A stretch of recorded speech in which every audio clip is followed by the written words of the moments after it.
Spoustu z vás si i psalo, abych natočila delší objednávku než na shorts. Takže teďka točím 10minutovou plus minus, jak jste si o to psali.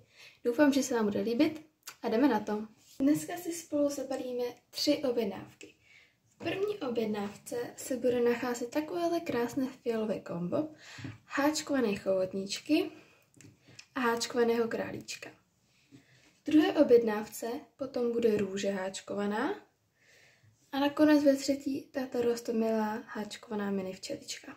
Tak jo, jdeme na to. Nejprve si teda první objednávku zavalíme do hedvábného papíru.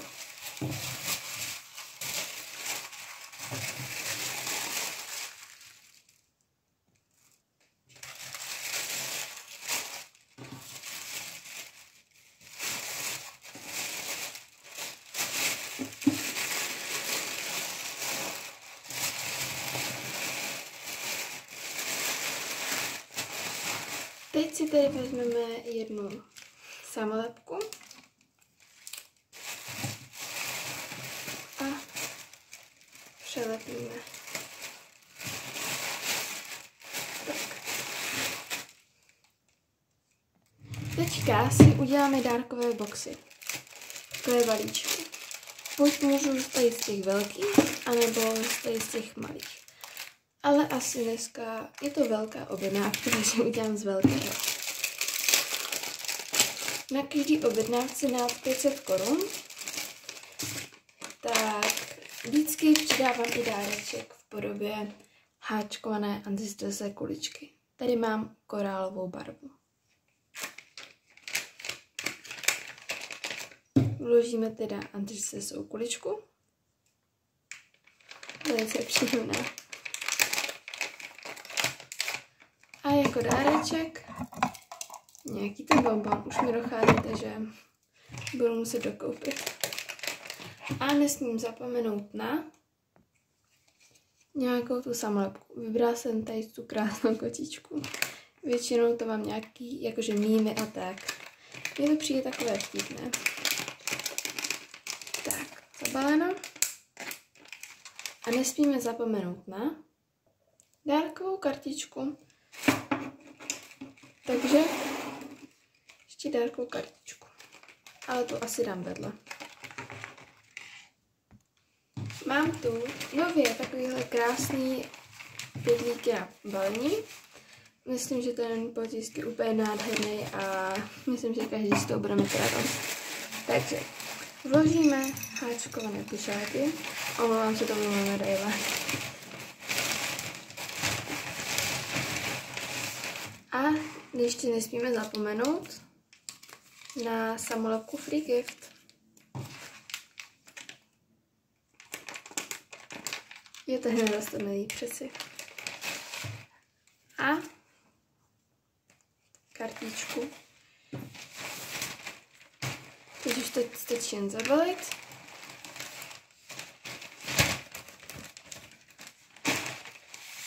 Máme první balíček. Jdeme na další. A jdeme na druhou objednávku.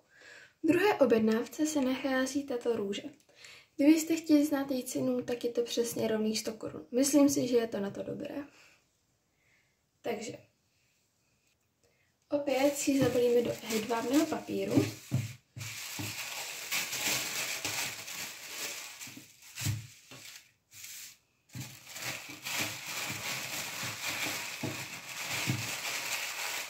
Není to moc profi zabalený, protože nepracuji v květinářství, ale šlo to teď.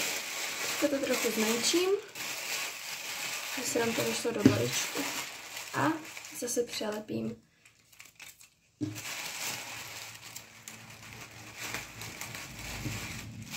A zase se jdeme připravit dárkový balíček.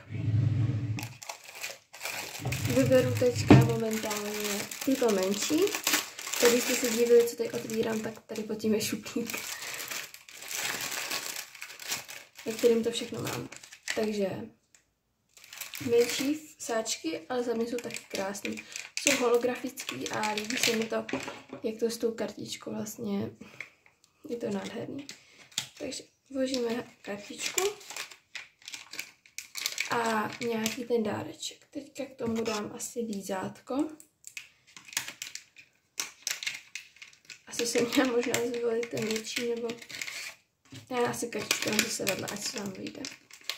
A zase nějakou kočičku. Já jsem teda jako spíš na pejsky, ale kočičky jsou i takhle roztobený. Beru třeba tady tu uraženou.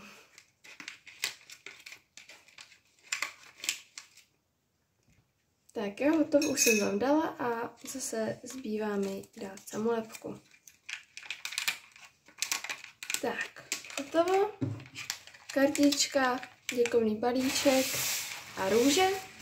A už stačí dát jenom zase do kotlíku.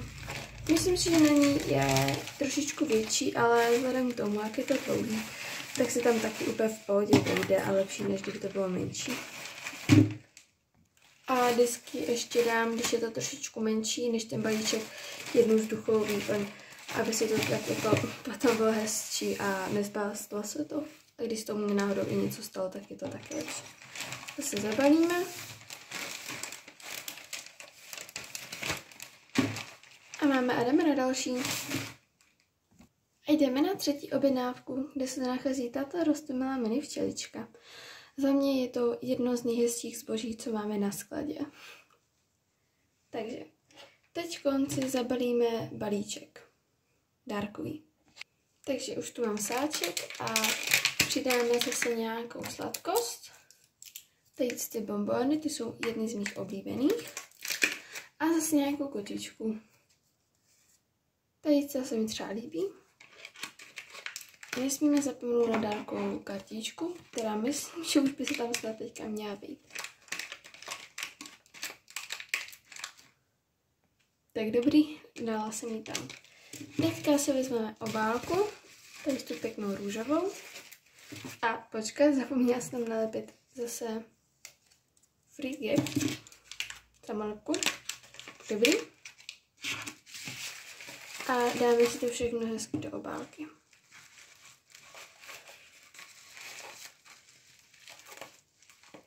Asi jsem měla zvolit možná trošičku větší, ale potom máme tam ty úplně největší a ještě trošičku větší, takže bohužel není jiná možnost. Dobrý, dalo se tam, vešlo se to, takže jdeme zabalit.